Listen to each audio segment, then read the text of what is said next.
घनः वर्षन्ति, बादल बरसते हैं। मत्त गजः नदन्ति, मत वाले हाथी क्या करते हैं? ठंडक पाके चिंघाड़ते हैं। वनांतः भांति, और वन प्रांत सुशोभित हो रहे हैं। कैसे सुशोभित होते हैं? कि जब पानी बरसता है तो उनके ऊपर चढ़ी हुई जो धूल होती है वह हट जाती है और जो पेड़ पौधे हैं वो सुंदर सुंदर हरे भरे दिखाई देने लगते हैं। गर्मियों के समय में वृक्षों के ऊपर जो धूल चढ़ी होती है, वर्षा होने से वह पानी से पूरी धूल धुल जाती है और क्या होता है? वन प्रांत या वन क्षेत्र क्या होता है? पूरा सुशोभित होने लगता है। प्रिया विहीनः ध्यायन्ति, अपने प्रिया माने प्रेमी, प्रिया विहीना अपनी प्रेमिकाओं से बिछड़े हुए लोग ध्यायन्ति चिंता मग्न हो रहे हैं। शिखिनः, शिखिना माने होता है मोर, नृत्यन्ति नाचते हैं। मोर नाच रहे हैं। और प्लवंगमः समाश्वन्ति मेंढक सुखी हो रहे हैं। क्योंकि जब पानी बरसता है तो ठंडक के कारण क्या होते हैं? मोर ठंडक पाके नृत्य करने लगते हैं और जो मेंढक होते हैं वो भी ठंडक के कारण क्या करते हैं? सुख को प्राप्त करते हैं। अब हम चौथा श्लोक पढ़ेंगे। वर्ष प्रवेगा विपुलः पतन्ति, प्रवान्ति वातः समुद्रेण वेगः, प्रणष्टकूलः वहन्ति शीघ्रं, नद्यो जलं विप्रतिपन्नमार्गः। चौथे श्लोक का अन्वय देखेंगे हम सबसे पहले। विपुलः वर्ष प्रवेगः पतन्ति, वातः समुद्रेण वेगः प्रवान्ति, प्रणष्टकूलः विप्रतिपन्नमार्गः, नद्यः जलं शीघ्रं प्रवहन्ति। अब हम इसका अनुवाद देखते हैं। विपुल वर्ष वेगः प्रवेगः पतन्ति। विपुल माने होता है अत्यधिक, बहुत अधिक वर्षा का वेग। पतन्ति माने गिर रहा है। कहाँ गिर रहा है? पृथ्वी पर। बहुत अधिक वर्षा का वेग अर्थात वर्षा की धाराएं पृथ्वी पर गिर रही हैं। वातः समुद्रेण वेगः प्रवान्ति, और वायु अत्यधिक वेग से प्रवान्ति माने बह रही है। प्रणष्टकूलः विप्रतिपन्नमार्गः, नद्यः जलं शीघ्रं प्रवहन्ति। जिनके किनारे नष्ट हो गए हैं तथा विप्रतिपन्न मार्गः, और जिन्होंने मार्ग रोक दिया है, नद्यः जलं शीघ्रं प्रवहन्ति। ऐसा नदियों का पानी शीघ्र अर्थात तेजी से बह रहा है। प्रवहन्ति माने बह रहा है। षड्पाद तंत्री मधुराभिधानम प्लवंगम उदीरित कंठतालम आविष्कृतम मेघ मृदंग नादै वनेषु संगीतमिव प्रवर्तम। अब हम इसका अन्वय देखेंगे। वनेषु माने वन में। वनेषु माने क्या होता है? वन में। षड्पाद तंत्री, षड्पाद माने होता है भौरे, तंत्री माने होता है वीणा, मधुरा अभिधानम मधुर गान कर रहे हैं। वनेषु षड्पाद तंत्री मधुरा अभिधानम और प्लवंगम उदीरित कंठतालम मेघ मृदंग नादहि आविष्कृतम संगीतमिव प्रवर्तम। वनों में भौरे वीणा का मधुर गान कर रहे हैं। जब भौरे गुंजायमान करते हैं तो उनकी आवाज़ को सुनकर के ऐसा लगता है जैसे वीणा बजाई जा रही हो। प्लवंगम, प्लवंगम माने होता है मेंढक। कंठ तालम उदीरित, और जो मेंढक हैं वो कंठ से ताल दे रहे हैं। मेघ मृदंग नादई, और जब बादल गरजते हैं तो कैसी आवाज़ आती है? बादल मृदंग की आवाज़ निकालकर संगीत में प्रवर्तम, संगीत सा कर रहे हैं। जब वर्षा होती है तो वर्षा के समय पे विभिन्न प्रकार की जो आवाज़ें होती हैं, ऐसा लगता है जैसे प्रकृति में संगीत सा माहौल छा गया है। जैसे अभी इस श्लोक में बताया गया है कि भौरे जो गुंजायमान करते हैं, भौरों की जो आवाज़ है वो ऐसे लगती है जैसे वीणा बजा रहे हों। मेंढक की जो आवाज़ होती है उससे ऐसा लगता है कि वह कंठ से ताल दे रहे हैं। और जब बादल गरजते हैं तो ऐसा महसूस होता है, ऐसा अपने को अनुभव होता है, ऐसी अनुभूति होती है कि मृदंग की आवाज़ निकाल रहे हैं।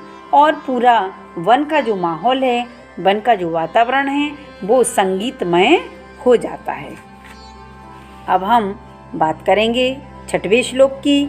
ये भी बोर्ड परीक्षा के लिए अत्यधिक महत्वपूर्ण है। इस श्लोक से भी प्रश्नों के उत्तर छांटने के लिए पुनः पुनः आते हैं।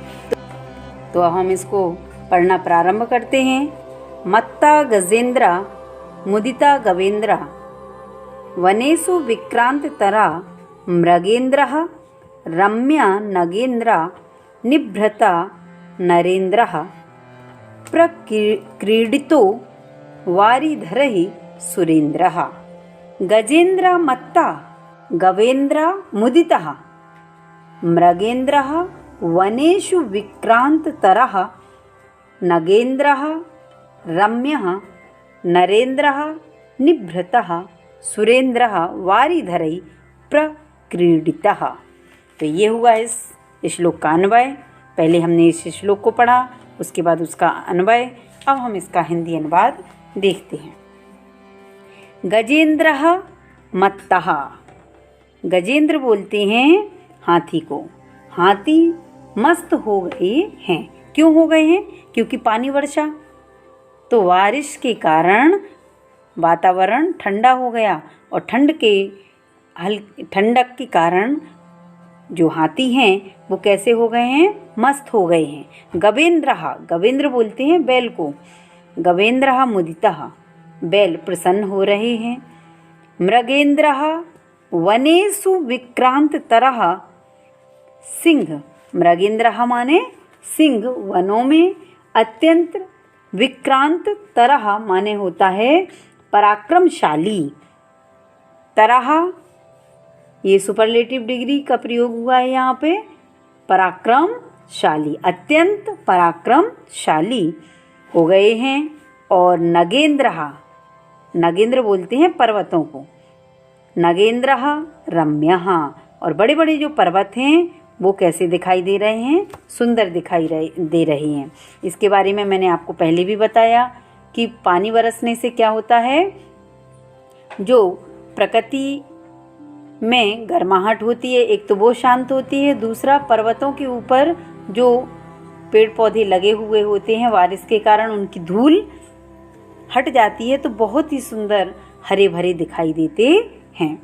तो बड़े बड़े पर्वत सुंदर दिखाई दे रहे हैं। जब हम ये पाठ पढ़ रहे हैं तो आपकी आंखों के सामने पूरा दृश्य भी समझ में आ रहा होगा। आप भी पर्वत की कल्पना कर रहे होंगे।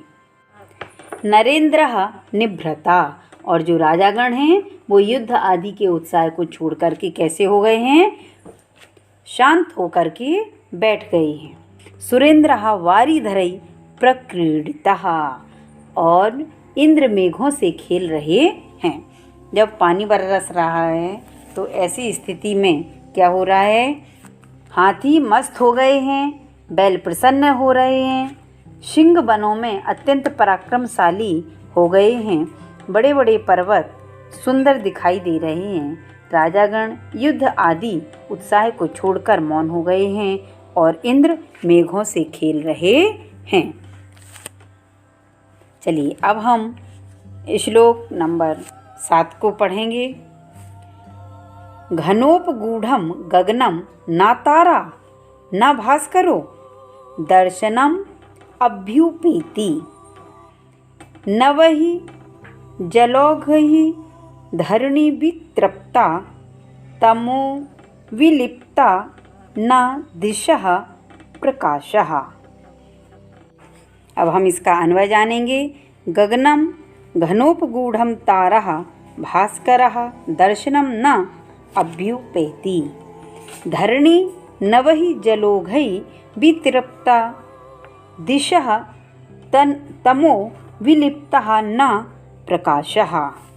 गगनम माने आकाश, घनोपगूढ़म घने अंधकार से ढका हुआ है, तारः भास्करः च दर्शनम न अभ्युपेति, ना तो तारे और ना सूर्य, भास्करः माने सूर्य, तारः माने तारागण, ना तो तारे दिखाई दे रहे हैं आकाश में और ना क्या दिखाई दे रहा है, सूर्य दिखाई दे रहा है। धरणी नवहि जलौघै वितृप्ता, और धरणी माने पृथ्वी नए जल के बहने से तृप्त हो गई है। दिशः तमो विलिप्तः न प्रकाशः, और सभी दिशाएं अंधकार से लिप्त हो गई हैं, अंधकारमय हो गई हैं, कहीं भी प्रकाश नहीं दिखाई दे रहा है।